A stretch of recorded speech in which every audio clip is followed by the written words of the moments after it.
From the Lake County Alert System, a statewide silver alert has been declared.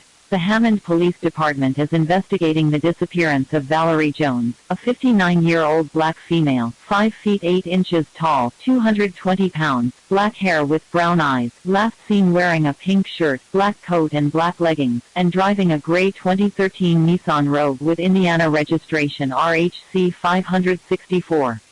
Valerie is missing from Hammond, Indiana, and was last seen on Wednesday, December 22, 2021 at 11 a.m. She is believed to be in danger and may require medical assistance. If you have any information on Valerie Jones, contact the Hammond Police Department at 219-660-0000 or 911.